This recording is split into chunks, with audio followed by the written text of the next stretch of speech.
So hello, Swami or Steve. Oh, it's Actually, Swami. I don't know. Is it Swami or Steve that I'm interviewing Well, today? I am in the Swami persona right now, and Steve is channeling me, and then later I will channel him.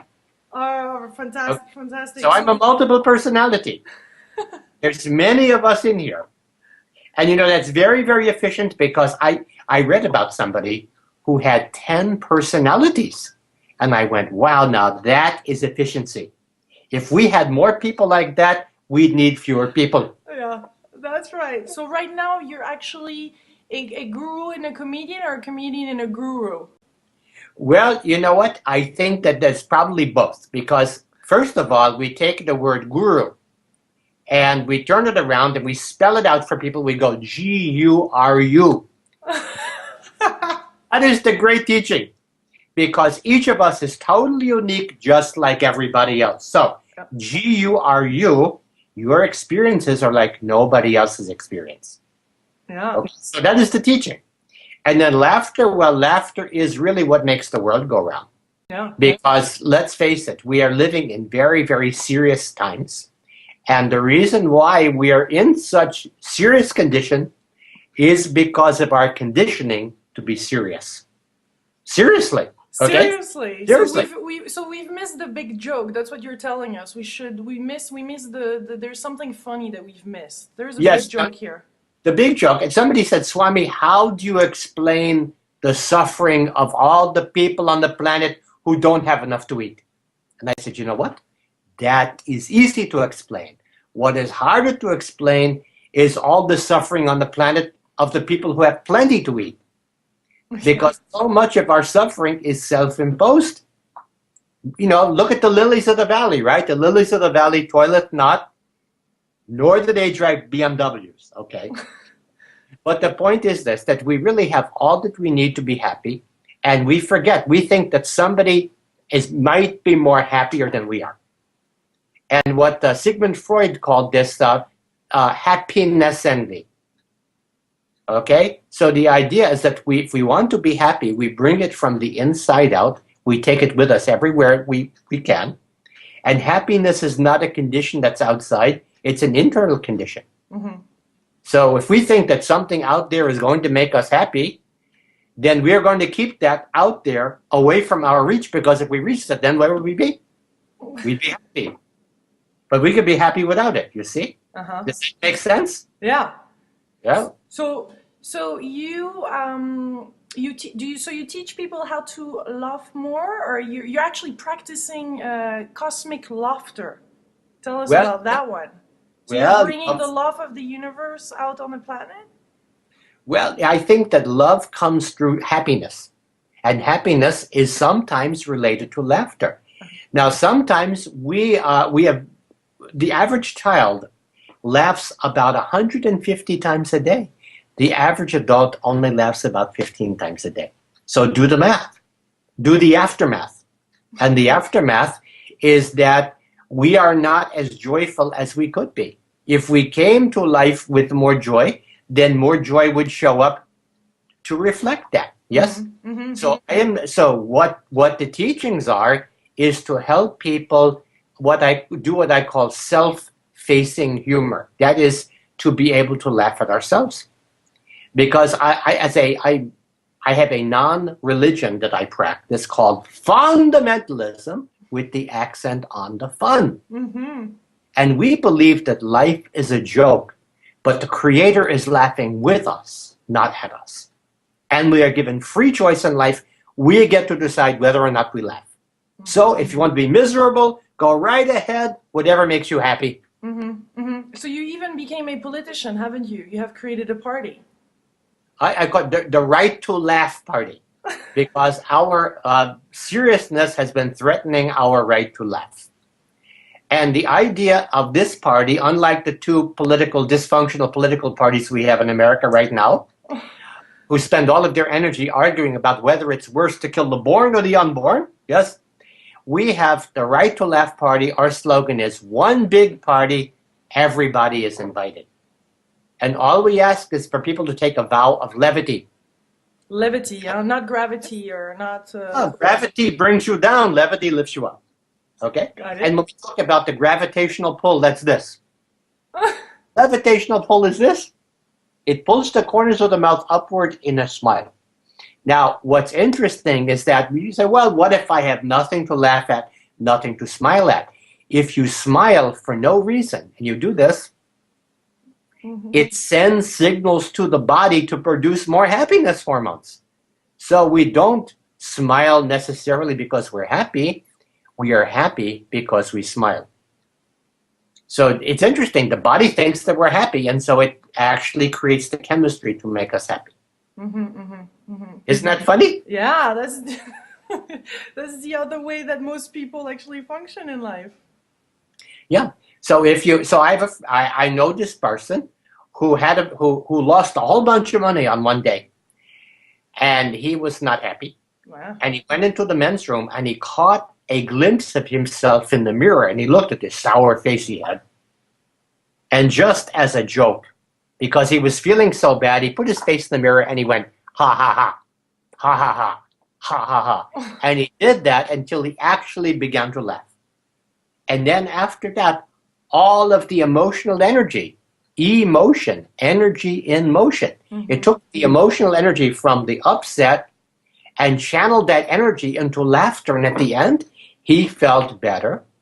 And that was many years ago, and he's become very successful since then. He has never looked back at that situation as a negative situation. He healed it through the power of bringing love and laughter to it. He did this practice. He didn't even know he was doing that, but that's what happened. Tell us about that healing power then of laughter. Is that part of Swami's mission?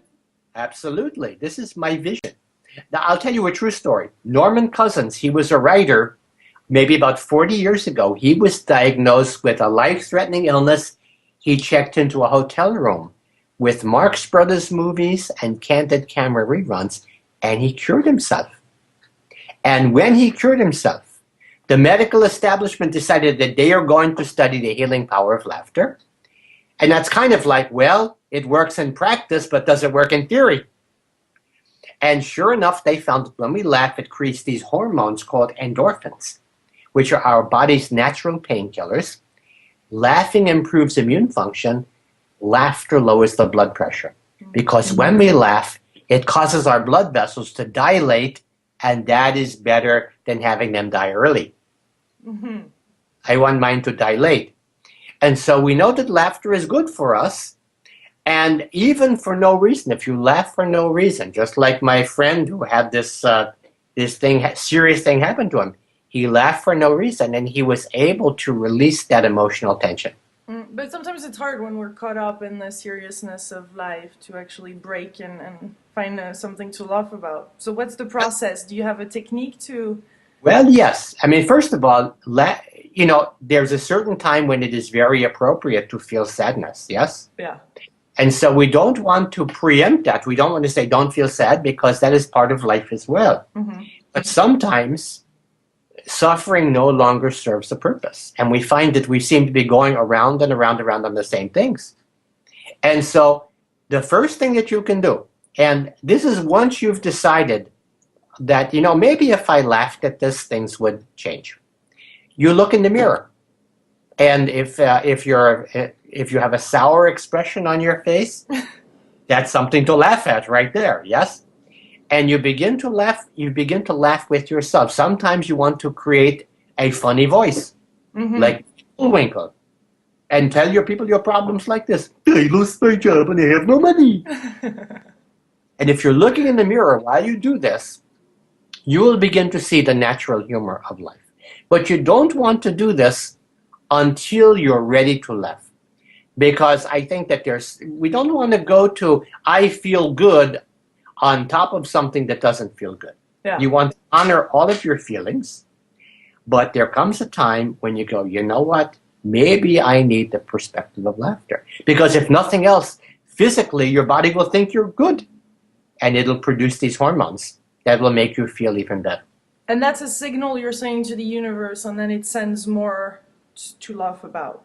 Well, this is they talk about the law of attraction, which for many people is the law of repulsion, because you want something so much you repel it. Yes. But most of the time, that's what happens. Yeah. Yes.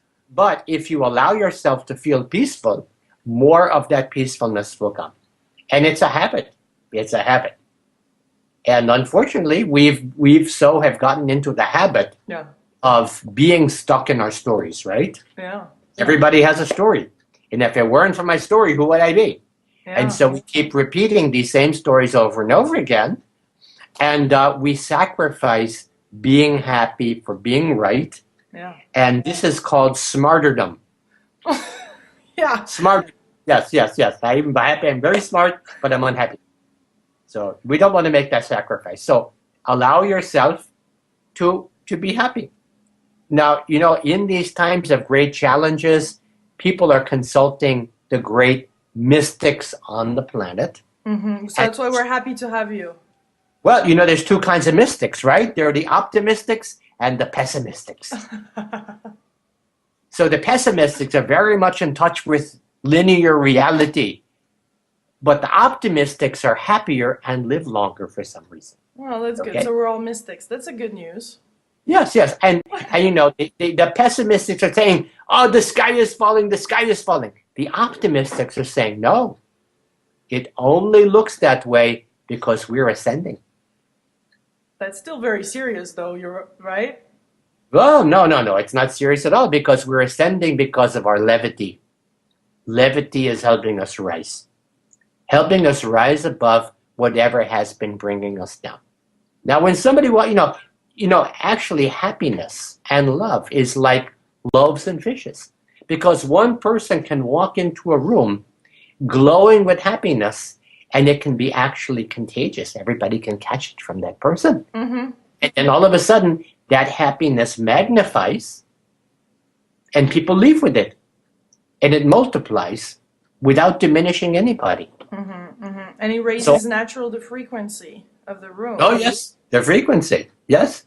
Now, this is very, very interesting about frequency. You know, many years ago, I don't know if you heard about the Kinsey report. Yeah. The Kinsey report was, for those people who don't know, back in the 1940s, there was a man, Kinsey, who went around doing surveys about people's sexuality. And up to that point, it had never really been studied and made public. And so he was actually measuring frequency because he would ask people, how frequently do you have sex? Mm-hmm. And he sees this one guy who he's interviewing, and this guy is in bliss. He is totally ecstatically happy. And he asks the man, how often do you have sex? And the man says, once every 6 years. And Kinsey said, well, I'm surprised to hear that. Why are you so happy? He says, tonight's the night. Yeah, exactly. So low frequencies can cause depression. So we want to raise our frequencies. Yeah. Yeah. Wow. Let me see. So how can we really create this heart-opening laughter? Because it's not just any kind of laughter. I guess there's different kinds because you're talking of the heart-opening one. Well, you know what? There's the two chakras that we want to open with the laughter is the heart chakra and the belly chakra. Yes? The solar plexus, okay? Because we let sunshine in through the solar plexus.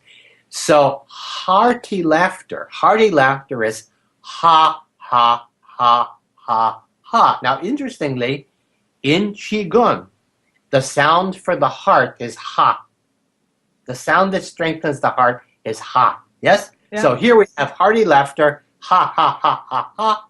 Down here in the belly, we have ho, ho, ho, ho, ho. So the belly laughter brings in the sunshine, brings in the light.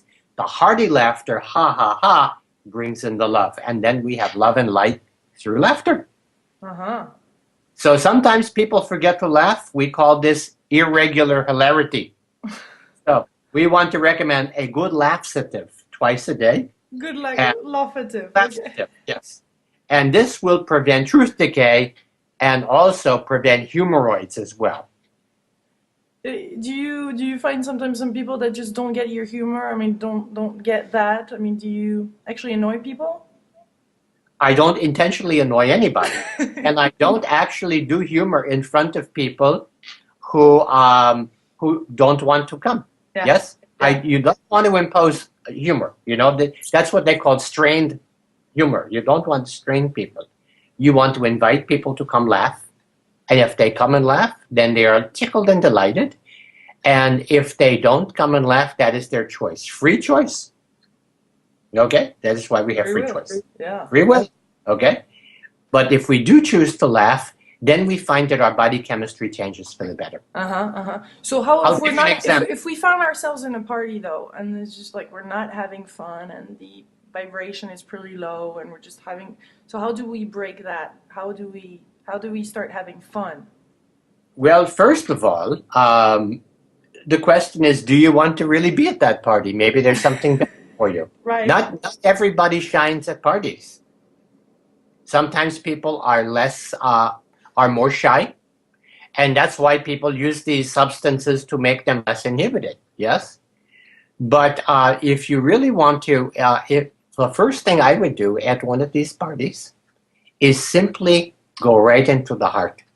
Just go right over here and breathe into the heart and feel what they call the inner smile, and feel that smile welling up from the inside until it turns the corners of your mouth like this. Now, you know, there's a lot of people on the planet who want to uplift humankind, but they're sourpusses like this.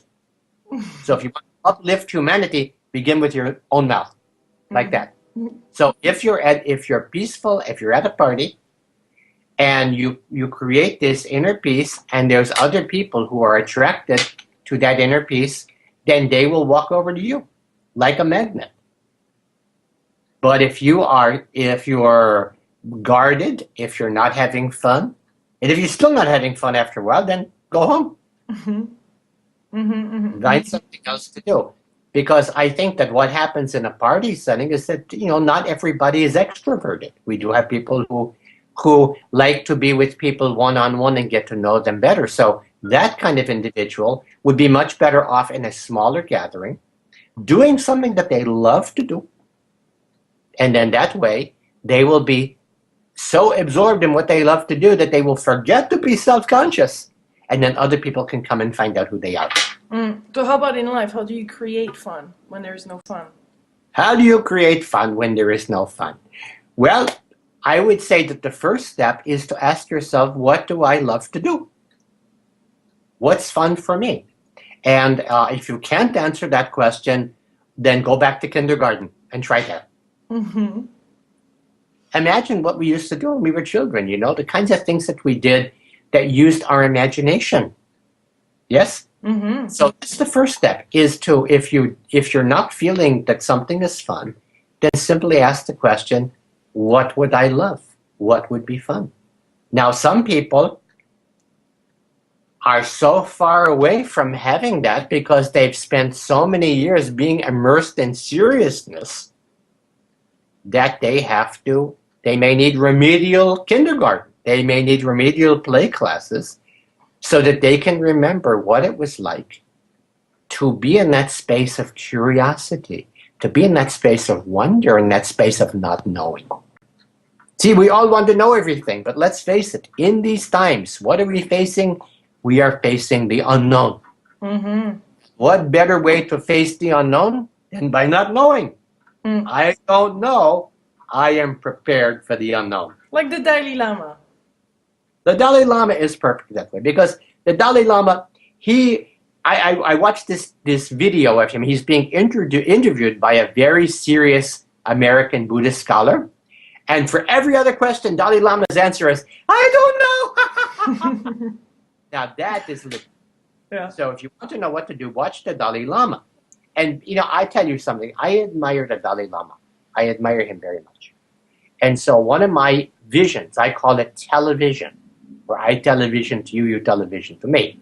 My television is that someday in the very near future, the Dalai Lama will be able to return and live in his homeland where he belongs.